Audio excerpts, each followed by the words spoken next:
92. This is not just a statistic.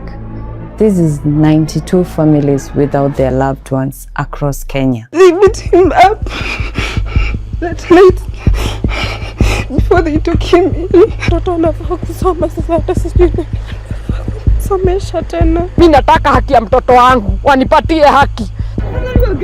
Waganiwa mimi. Sisi tunataka justice, haki itendeke kwa huyo mtoto wetu. 22 of these Kenyans walked into a police station alive under the state's sworn protection and came out in body bags.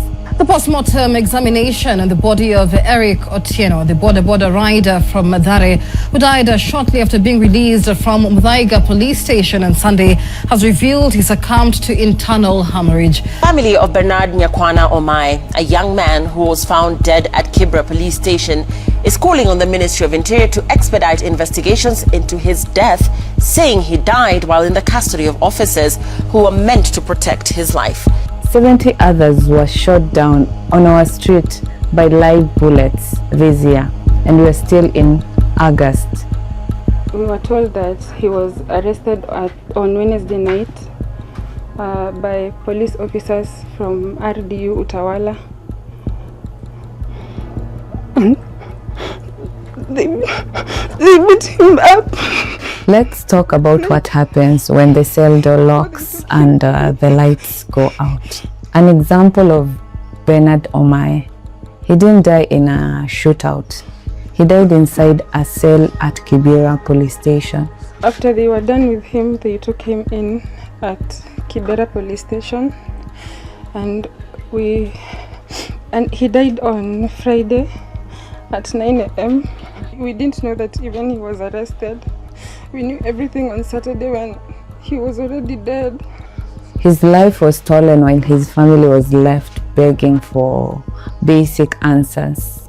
That's the brother of Eric. Another one would be Eric Otieno. Eric Otieno was only 19 years old. He had his entire life ahead of him. He was arrested along Thika Road, but Eric never made it to a courtroom.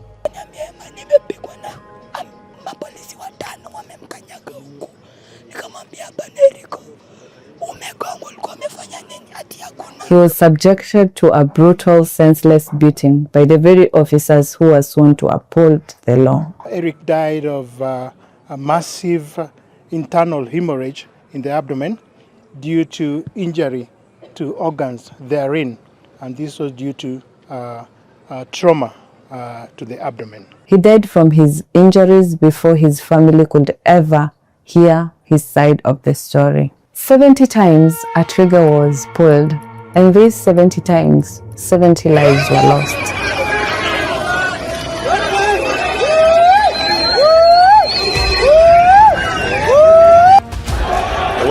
When citizens took to the street during the fuel protests to speak out against crippling living costs, the state response wasn't dialogue, it was stolen lives.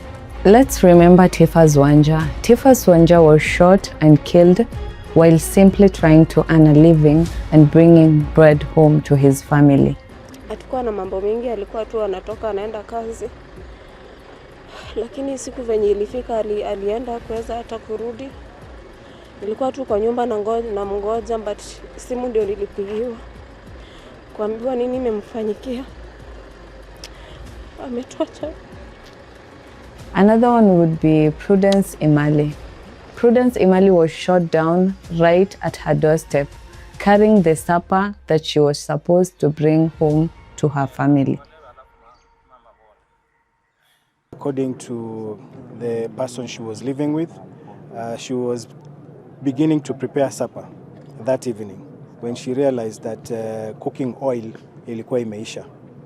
So she stepped out of the house, kwenda kwa duka, kwenda kununua the cooking oil. On her way back, akiwa amefika kwa nyumba ameenda kuingia, is where she was shot. At least 92 families were forced to weep into cold mugs. Vocal Africa will not let their names fade into statistics. We demand the immediate arrest, prosecution, and conviction of rogue officers. Stand with us, speak with us, because justice for one is justice for all.